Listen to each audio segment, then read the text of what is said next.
দীপাঞ্জন চক্রবর্তী বলছেন? বলছি। বলছি স্যার, অরবিন্দ কেজরিওয়াল গ্রেপ্তার, এই মুহূর্তে সবাই বলছেন যে অরবিন্দ কেজরিওয়ালকে যদি গ্রেপ্তার করা হয় তাহলে বাংলায় কি হচ্ছে এই মুহূর্তে তদন্তটা, কি বলবেন? না দেখো, আমি তোমাকে একটা ছোট্ট উদাহরণ দেই। কারোর সর্দি কাশি জ্বর হলো বা অ্যাপেন্ডিক্স অপারেশন হলো, আর কারোর ক্যান্সার হয়েছে, দুটো ট্রিটমেন্ট একসঙ্গে হয় না। অরবিন্দ কেজরিওয়ালটাকে আমি যদি অ্যাপেন্ডিক্স বলে ধরি, কারণ ওটা শুধু ওই এক্সাইজ স্ক্যান্ডাল, অসুখ, নিঃসন্দেহে একটা দুর্নীতির অসুখ, বাট একটা মাত্র এক্সাইজ স্ক্যান্ডাল এবং 100 কোটি টাকার আশেপাশে জড়িত রয়েছে। তার আগে হেমন্ত সোরেন, সেটাও একটা জমির মামলা, তাতেও ওই 100-125 কোটি টাকার মধ্যে ইনভলভ। অন দ্য কন্ট্রারি, বাংলায় কিন্তু ক্যান্সার হয়েছে, একটা ছোট্ট অপারেশনে হয় না। আর বাংলার এই ক্যান্সারটা 10 বছর ধরে হয়েছে। পুরো দুর্নীতি, শিক্ষা দুর্নীতি, রেশন, কয়লা, গরু, প্রমোটিং, মাটি, কোথায় নেই?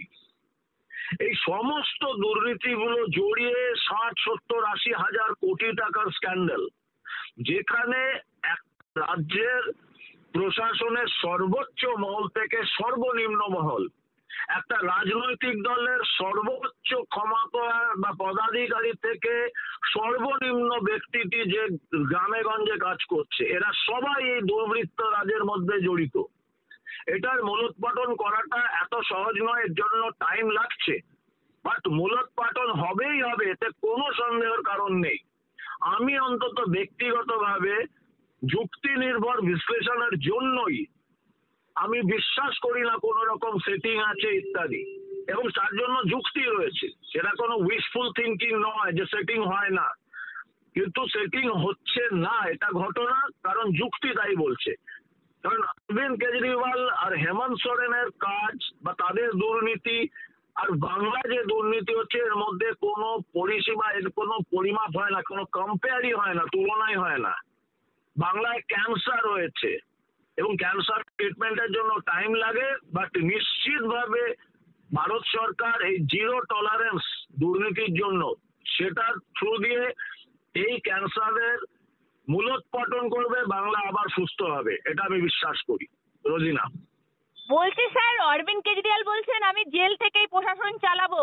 এই মুহূর্তে শাসক দলের তরফ থেকে, আমাদের বাংলার শাসক দল অর্থাৎ তৃণমূল কংগ্রেসের তরফ থেকে বলা হচ্ছে যে বিজেপি রাজনৈতিক প্রতিহিংসা করছে, বিজেপি এর অঙ্গুলি হিলনেই সবকিছু হচ্ছে। দেখো, এই সমস্ত কথা যারা বলে, হয় তারা নিজেরা চোর, নিজেদের চুরির ব্যাপারটাকে জাস্টিফাই করার চেষ্টা করছে, অথবা তারা আতঙ্কিত, ভয়াবহ আতঙ্ক থেকে মুখ দিয়ে সব ভুলভাল কথা বেরোচ্ছে, অথবা তারা ব্যাপারটাকে গুলিয়ে দেওয়ার চেষ্টা করছে। পরিষ্কার কথা, ধরে নিলাম আমি এই যুক্তি, এই চোরটাদের যুক্তি নিয়ে ধরে নিলাম ইডি সিবিআই তারা কেন্দ্রীয় সরকারের অঙ্গুলি হেলনে বা বিজেপির অঙ্গুলি হেলনে রাজনৈতিক প্রতিহিংসা চরিতার্থ করছে, ধরে নিলাম ওদের কথায়। তাহলে বলতে হয় যে দিল্লি বলো, কলকাতা বলো, দু জায়গারই হাইকোর্ট বা ঝাড়খণ্ড রাঁচি হাইকোর্ট, এই হাইকোর্ট গুলো তারা এই বিজেপির সঙ্গে বা ইডি সিবিআই এর সঙ্গে হাত মিলিয়েছে, কারণ হাইকোর্ট থেকে তারা বেল পাচ্ছে না। মহামান্য সুপ্রিম কোর্ট, তারাও বিজেপির সঙ্গে হাত মিলিয়েছে, ইডি সিবিআই এর সঙ্গে হাত মিলিয়েছে, কারণ এই চোরগুলো কোটি কোটি টাকা খরচা করে ভারতের শ্রেষ্ঠতম আইনজীবীদের নিয়ে পুরো চেষ্টা তো করছে, এমন নয় যে হাত গুটিয়ে বসে আছে, চেষ্টা করছে এবং সব জায়গায় কোর্টের থাপ্পড় খাচ্ছে। তো সেই তার মানেটা কি, মানে পুরো সিস্টেমটাই সব বিক্রি হয়ে গেছে, এরাই শুধু ধোয়া তুলসী পাতা? এটা বললে পাগলেও হাসবে, এটা একদম অবান্তর কথা। আর এই বাতুললে তোলা ভোটের আগে, ঠিক লোকসভা ভোটের আগে কেন? হ্যাঁ, তাহলে এই প্রশ্নটা তো করতেই হয়।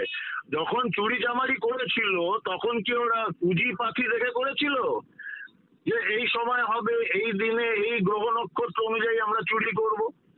তো তদন্তের প্রক্রিয়া যেরকম ভাবে এগিয়েছে, তদন্তের একটা প্রক্রিয়াতে এসে যখন ইডি দেখে যে 80-90% প্রুফ এভিডেন্স রয়েছে, কারণ এই লোকটি আমাদের সাপোর্ট করছে না তদন্তে, এবং ওই বাকি 20% প্রুফ এভিডেন্স এগুলোর জন্য এই লোকটির সহযোগিতা দরকার, কিন্তু সে করছে না।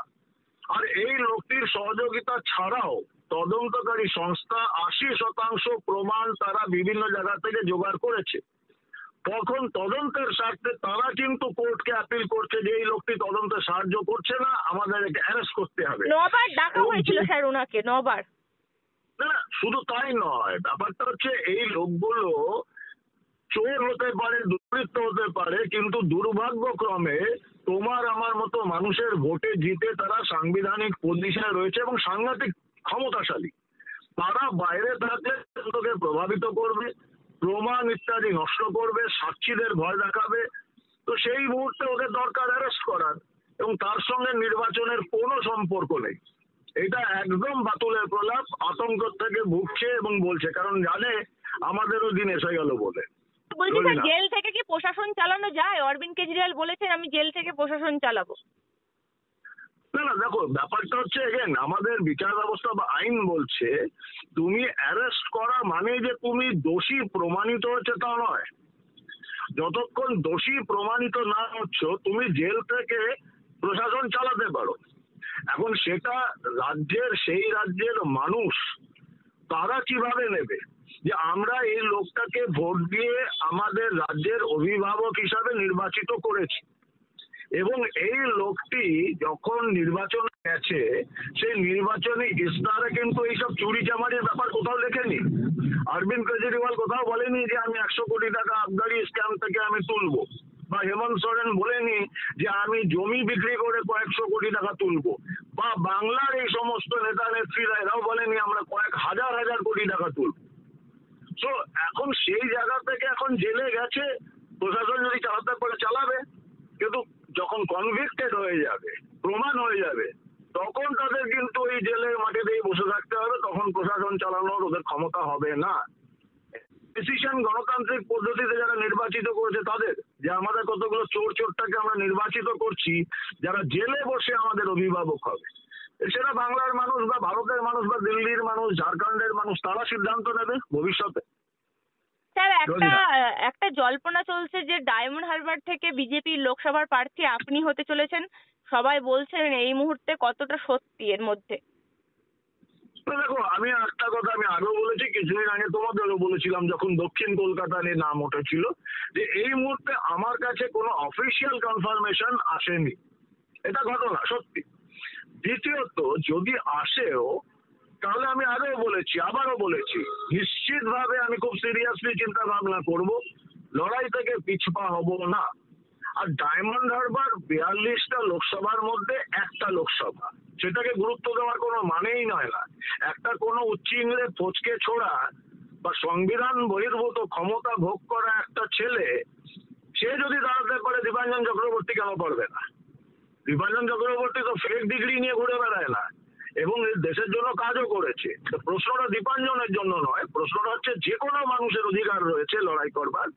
এবং আমার মনে হয় শুধু মহামান্য প্রাক্তন বিচারপতি অভিজিৎ গাঙ্গুলি নয়, আমাদের সমাজের বিভিন্ন জায়গা থেকে বিভিন্ন পেশায় যে সমস্ত লোকগুলো একটা লেভেল অবধি কাজ করেছে, তাদের সুনাম রয়েছে এবং তাদের বিরুদ্ধে কোনো রকম দুর্নাম নেই, কোনো রকম দুর্নীতি বা স্ক্যান্ডালের দাগ নেই, এইরকম লোকদের এগিয়ে আসা উচিত। কারণ বাংলায় যা ক্ষতি করেছে গত 10 বছরে টিএমসি, তার মধ্যে সবচেয়ে বড় ক্ষতি যেটা বাংলা যেটা গর্ব করত, তাদের রাজনীতি সচেতনতা এবং বাংলার রাজনীতি, সেটাকে তারা ধ্বংস করে গিয়েছে। মানে বিরোধী দলগুলো থেকে দল ভাঙিয়ে এমএলএ এমপিদের নিয়ে আসা থেকে শুরু করে এভরিথিং।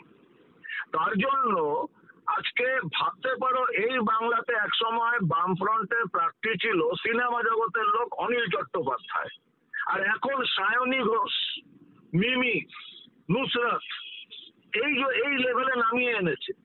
এবং এই বাংলায় বিকাশ বাবুর মতো লোক কিন্তু মিমি চক্রবর্তীর কাছে হেরে যায়। তো এই যে বাংলার যে রাজনীতির সার্বিক অবক্ষয়, অবনমন, ধ্বংসপ্রাপ্ত হয়ে গেছে বাংলার রাজনৈতিক সচেতনতা, এটাকে বদলানোর জন্য সুস্থ মানুষ যারা চুরি চামারি করেনি, যারা বিভিন্ন পেশায় একটা জায়গায় পৌঁছিয়েছিল বা পৌঁছিয়েছে, তারা যদি আসে বাংলার রাজনীতি অনেকটাই কলঙ্ক মুক্ত হবে। আর এই কাজটা যদি বিজেপি করে নিঃসন্দেহে তারা প্রশংসার যোগ্য। এখন বিজেপির লিডারশিপ তারা কি করছে তারাই বলতে পারবেন। যদি আমার কাছে কোনো রকম অফার আসে আমি পিছপা হব না, এই লড়াই আছে, এতে কোনো সন্দেহ নেই। আপনাকে ধন্যবাদ স্যার আমাদেরকে এতক্ষণ সময় দেওয়ার জন্য। নমস্কার। ধন্যবাদ, জয় হিন্দ।